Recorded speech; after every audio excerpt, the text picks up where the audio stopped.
Want to also give thanks to the lineage of practices which go back to the Buddha and beyond, and all the people globally who contributed in bringing it forth so that we could be here today in our own practices of awakening. One of one of the things that's really important for me is that we get to do some connecting. And it's really hard with, of course, so many of us online. And what we've been doing, I don't know if I've done it with the POC Sangha, but one of the things I've been practicing is everybody just turns on their mic, says their name and pronoun, and says where they are at the same time. Okay. Thank you all. What I said was thank you. I appreciated that, and hearing that there were people from different parts of the country. And one of the other things that I do in my diversity training is I get to work with tech folks, and they've always got like some new weird thing that they do. And instead of doing this out loud this time, what we're going to do is I want you to write down maybe 3 words that describe how you're feeling right now in the chat. And what we're going to do is I'm going to say go, and then we will all list them at this, and then we'll hit the button to post at the same time.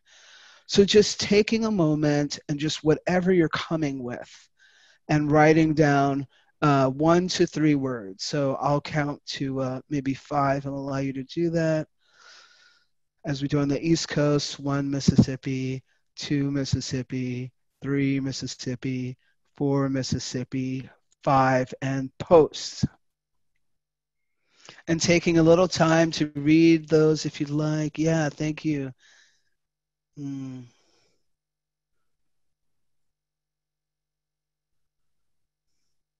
Yeah, so as you can see, we're all in these many different places. We've got happy and silly. We've got people who are scattered, grieving, scared, and part of our practice, right? Overwhelmed, sad, appreciative, full, hopeful. Part of our practice, disappointed, is to be able to be where we are, be with what is, and be able to sort of breathe with that and breathe into that. I'm going to talk about something that I think this community in particular knows a lot about, and that's trauma. And just in this moment, I want to talk about what trauma is, and I'm naming this, and just really briefly, so that if you hear something or if you're feeling something, I don't know about you, but sometimes I need to hear it from someone else in order for me to accept that I'm suffering. We've all been through a really traumatic experience and most of us, I don't know about you, but me and a lot of people I'm talking through, we're going like this. And some of what's happening is we're not eating regularly. We're experiencing extremes as in sort of wanting to do a lot and then exhaustion and wanting to do a lot and exhaustion. Some of that is like a fight and flight feeling that we are experiencing. Some people are having upset stomachs, headaches, the desire not to talk to anybody. So trauma is an experience that it's sort of like a pain or an impact that can come on rather suddenly that we can't process really quickly. And unlike breaking a bone in our body, if I break my finger and it stays there, it may not heal properly, but it will heal. The trauma won't heal until we look at it and accept it. Look at it and process it. So I want to just offer that if you're having any trauma symptoms coming up, I want you to know that they're okay, in case nobody's told you that, and that it's also okay to go out and reach for help. And of course, there's a longer definition, but I wanted to put that out. Over the last week, we've been, over the last almost 16 days now, we've been really focused on finally, let me back up. People are saying, like, if it wasn't for COVID, it's really possible that we could have watched another Black man be murdered live on screen and not had a social eruption. And so acknowledging that we had a social eruption in the middle of a social eruption, and that social eruption being COVID. And I want to talk a little, I'm doing a lot of talking. We're going to meditate in a minute, but I just want to get some of this out. I want to acknowledge that COVID was one of the ways that we were sort of ripped out of our experience and forced into a way of being, whatever that showed up for some, however that showed up for some of you. Lockdown, mask, being forced to live with people that, we don't spend too much time with, this kind of thing.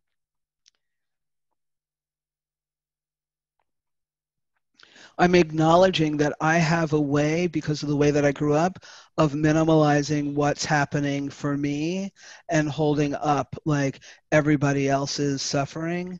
And I'm acknowledging that and saying that that's not what I'm doing right now when I say that since the beginning of COVID, many of my Asian community people have been under attack, and that's created a certain kind of trauma.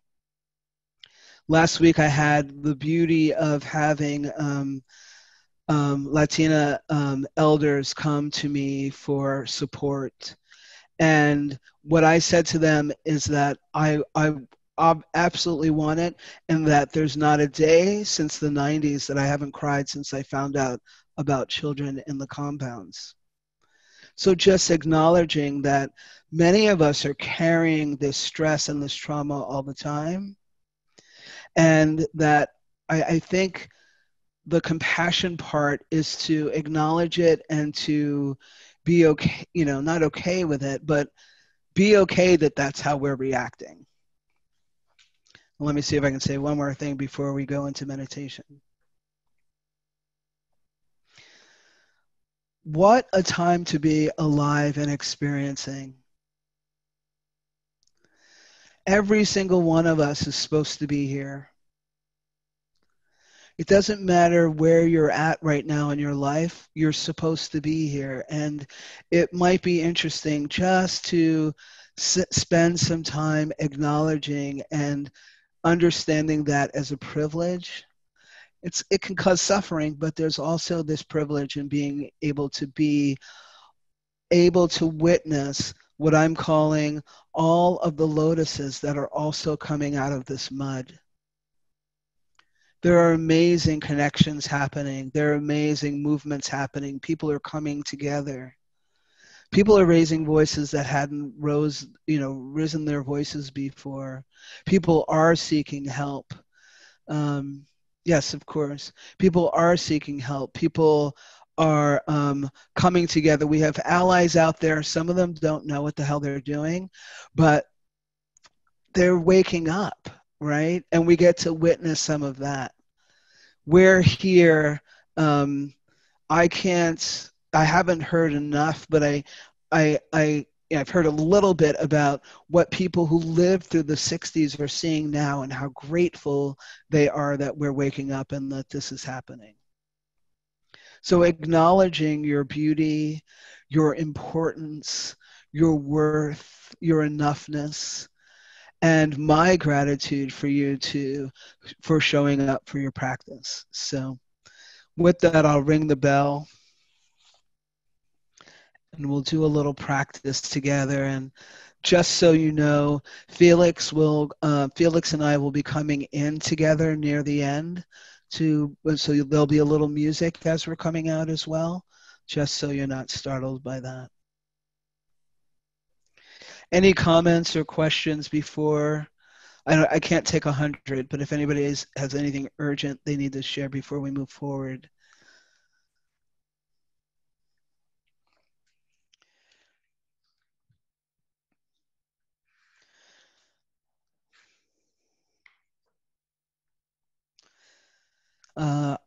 Yes, I'll invite you to please, if you feel like you need to turn your screen off, do whatever you need to take care of yourself. And I will be doing my best to be as invitational and accessible as possible in my as I take you into silence. And an alarm would be good, or else we'll be here for an hour. Let's see.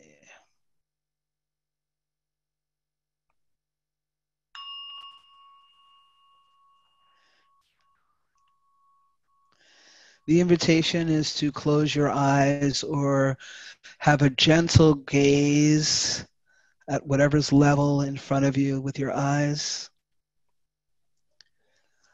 And I'm going to invite you to join me in taking 3 deep breaths.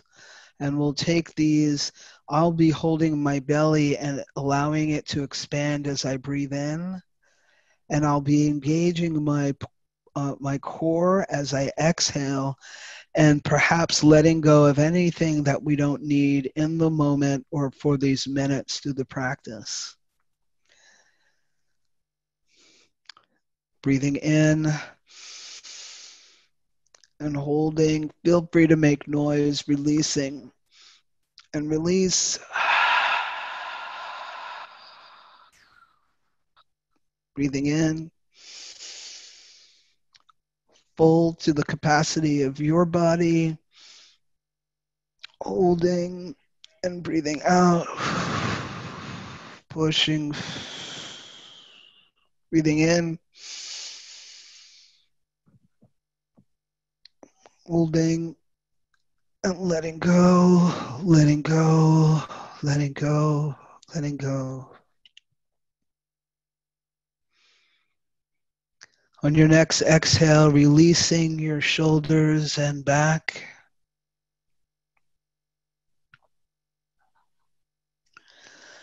At any time during this practice, you're welcome to put your hand on your heart or your belly for your own ease and comfort and care.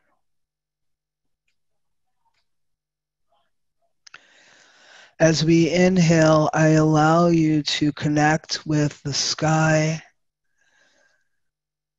holding you up, whether you're sitting or lying down, connecting there with the sky.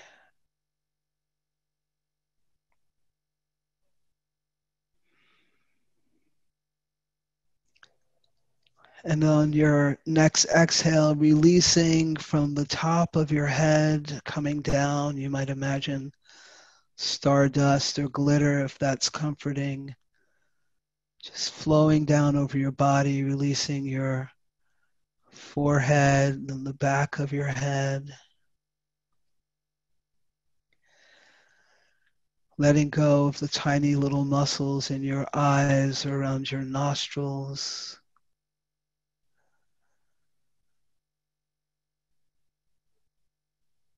Exhaling, we release our jaw and chin.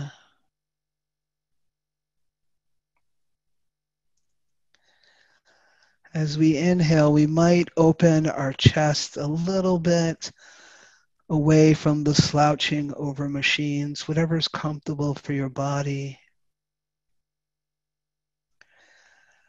Exhaling, allowing our elbows to fall towards the ground, releasing our arms and finding the sensations in our hands.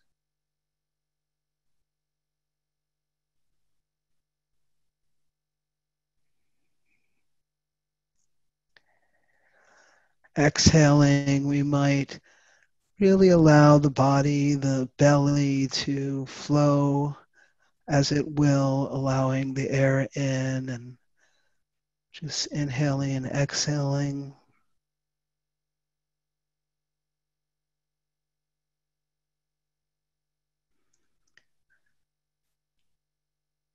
And exhaling, allowing our body to give itself over to the hug of the earth, this thing that they call gravity, this earth that is us, releasing tension in our hips, pelvis, and thighs.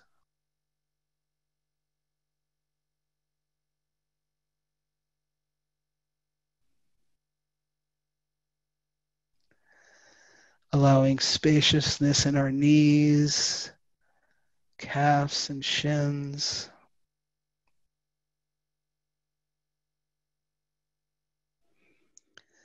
Releasing our ankles and heel.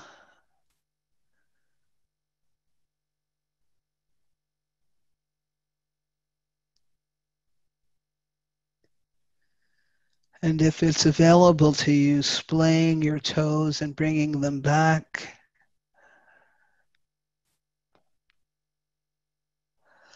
And just noticing any sensation there, including numbness, chill, warm, tingly.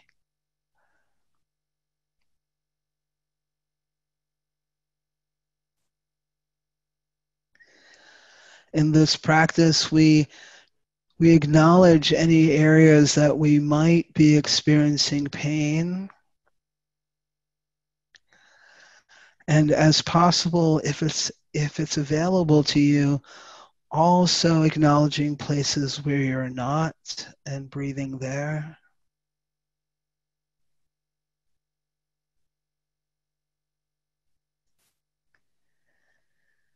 A reminder that our minds are conditioned to think. And so in this practice of kindness, we come back to our breath or body with gentleness.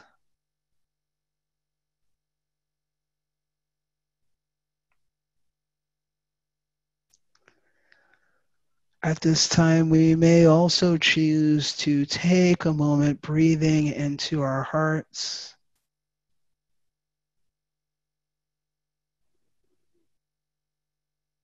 Just noticing and honoring what's there.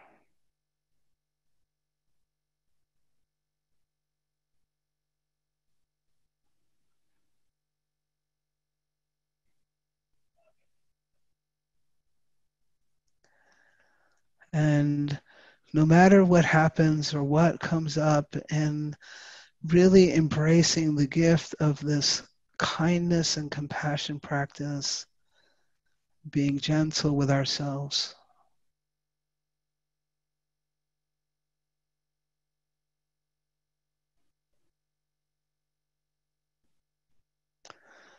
And at last, just offering, if the body or breath are not accessible, but you can hear, and you can hear, allowing the coming and going of sounds to be your anchor.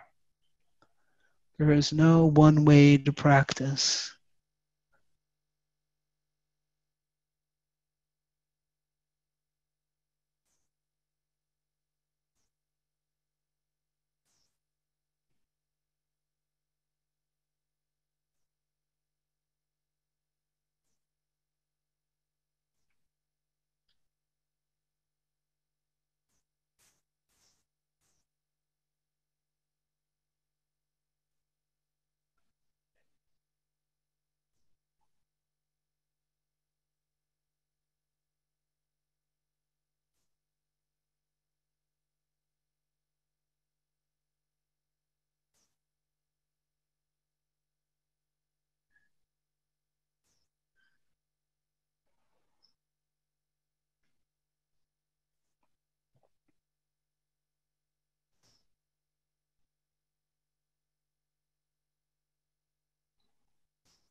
Gently returning to this moment, to your precious being at this time.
Just this moment, just this breath, being here right now.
Gently returning.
As we begin our return to each other in the space,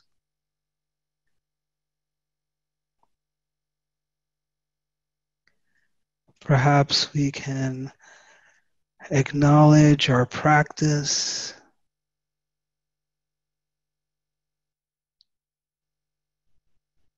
acknowledge that we came here for whatever you came for, healing, care,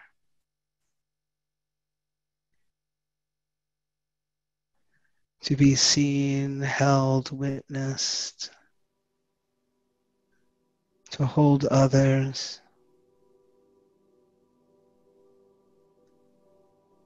offering love to your own hearts.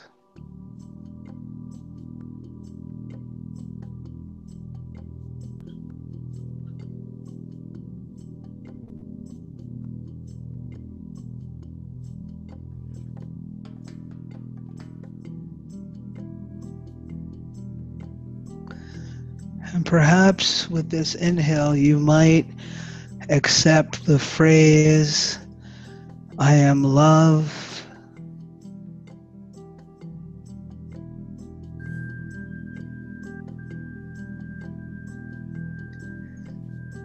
And with this inhale, I am enough.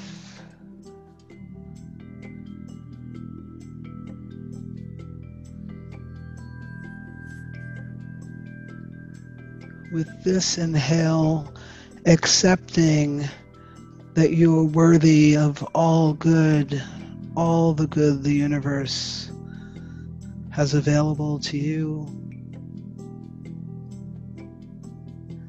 as it's showing up to you at this time in your life.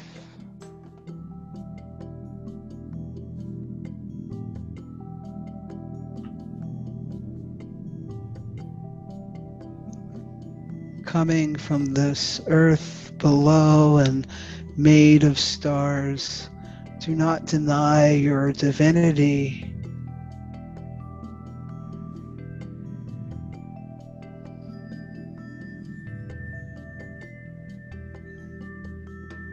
We as people have the capacity, if we will, to hold our suffering and acknowledge others all at the same time.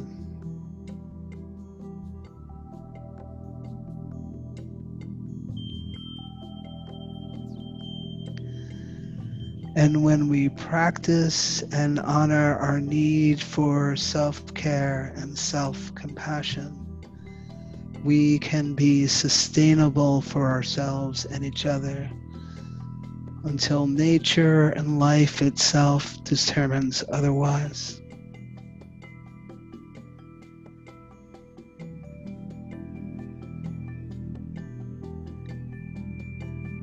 Perhaps taking this moment to acknowledge the other people in this space, the people who help create and hold, those literally making the space available, and everyone who is here.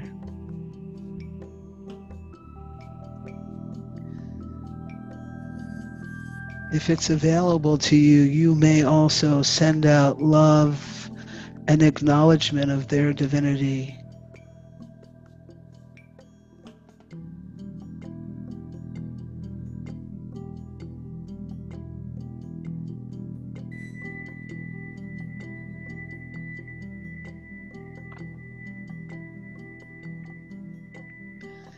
In this moment, we might acknowledge that the Buddha themselves went through many trials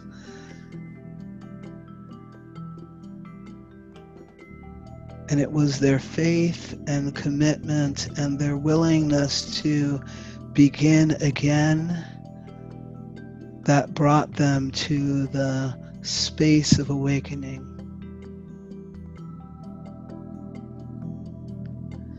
That gave them the strength to keep going, the wisdom to know when to pause.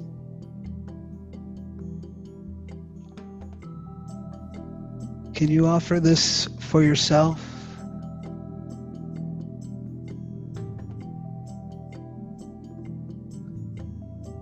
Patience, self-compassion.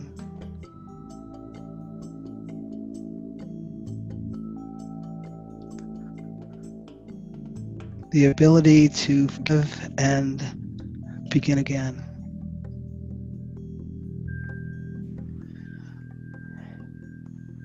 I'll ring the bell and bring us back. And if it's serving, you might simply take a deep breath in and release anything you don't need in this moment as we return.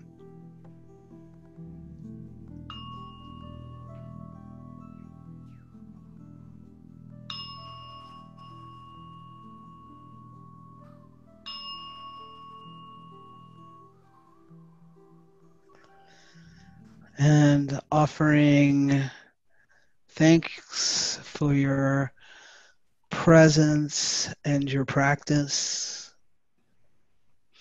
I forgot that line about how there are no bad practices. So hopefully everybody's heard that from me already and gets it. Practice is showing up. Welcome back, everyone. Thank you for participating in that. I'm just going to make some quick notes and then we'll open it up for a couple of shares.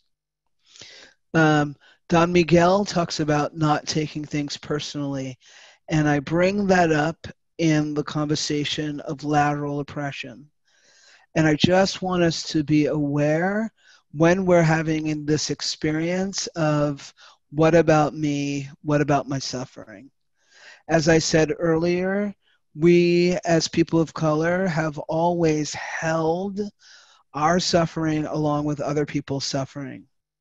And right now, not just right now, for the last 400 years, some of us have been killed in public more than once, and that some of us are getting killed. It doesn't take away from the way that other people are being oppressed.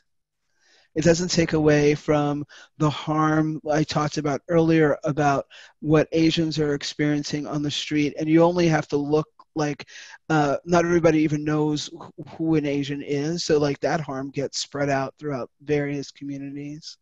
I talked about the harm of the camps. They have been keeping children at least since '94 separated from their parents in those camps and prisons down south. We're just hearing about it now. So acknowledging that the suffering is happening. Many of us are acknowledging that we're on land that was stolen. We know that trans people have been harmed. We know that queer people have been harmed. We know these things.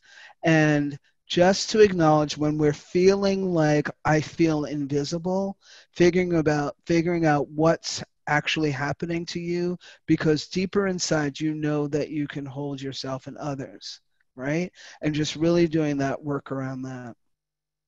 And when I talked about patience, patience is in the title, and this is also important. The idea of patience is not like we will overcome someday. That song is done. We're over with that. Patience is allowing yourself to step away from people who aren't ready. They are the people that you may love and care about, and they can't hear you. So we actually we don't fight with them. We save that energy to do our own work and work with others who are ready and aligned with us. So that's what I want to encourage is patience. And in this way, it's a self-care and self-compassion practice. And in this way, we're open to hearing, yes, to intersectionality someone's talking about. So yes, yes to all of that. So that's it. That was my 2 minutes because I talked earlier. I did not intend to. We have a couple of minutes and we have 76 people. So what I'm going to ask is that if you want to share, to keep it brief. Hi, Lev. I can offer a question if that would be helpful. Sure. So one of the things that I deeply appreciated is that a reminder of the need for the recognition of the trauma within the trauma, like the nesting box that we're in at the moment. And the reminder for me that the basic things like food, resting, physical bodily needs are important. And I'm wondering if you'd speak to how to use the practice in a way. Sometimes I think the practice can be the thing to check off as opposed to the thing to open to. And I was wondering if you'd speak to that. Thank you. So I practice all day. And that means that whenever I hear a bell, I love it. It reminds me to check my breath. I don't do it as much now, but I used to put reminders on my phone to pause and take a breath. The other thing is I have trained my mind to check in on me. And that took a lot of, I don't know what it took actually. It's almost a miracle, but because it's been like quite a few years, I asked myself, how am I doing? And literally do a check-in. And I shared with some folks before that I remember I got to a point where sometimes I would lie and the voice would say, how are you? And I'd be like, oh, I'm fine. And so literally having to be conscious with that. And last week, I'd never had so many times, grief was just like, I feel bad, I feel terrible. And when I can actually, using this tool of training my mind to check in with me, then I can tend to my needs. Then I know I need to reach out. I know I need to pause. But this practice actually really has allowed me to set up that, what I call like the committee. I've got a whole committee in here. So putting them to work. I hope that's useful. Yeah. And from the chat, there's someone who said, I appreciate the reminder to leave for now the people who are not ready. Definitely. Absolutely. We all have our own capacities. And I hope to be able to talk a little bit about even people of color who this is an awakening for them as well, because maybe they didn't grow up in people of color communities. People adopted into white families or people growing up in mixed communities, they didn't understand. I know actually that a lot of that was also me, and really understanding that it's not your fault that you didn't know. So not just being patient with the person that we're going to like not engage with right now, but when someone comes to you and says, I can't believe this is happening, do you have the capacity to be the person that we're trying to create in ourselves and open your heart and say, that's got to be really challenging. How can I support you? Because that runs the spectrum of people of color. I've met many people who their engagement with race has been totally different. Some of them hiding, right? Not wanting to look because it's not a pretty picture. So being patient with people opening to that. Now I don't remember if I answered the question, but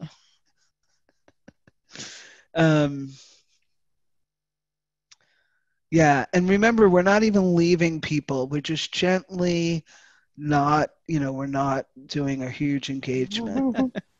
So let's do our dedication. Thank you again for your beautiful presence. So perhaps taking in a deep breath, releasing. On your next exhale, I'd like you to just let go of anything you don't need, anything that's not serving you, and you can just leave it on the floor. May the merit of our practice this evening benefit all beings everywhere without exception. May you know you are loved, accept love, and be love in your everyday. May you be peace and live with ease. May all beings be free.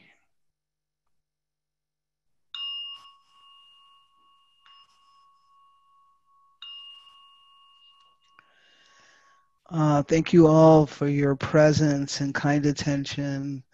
Please be good to you. We need you.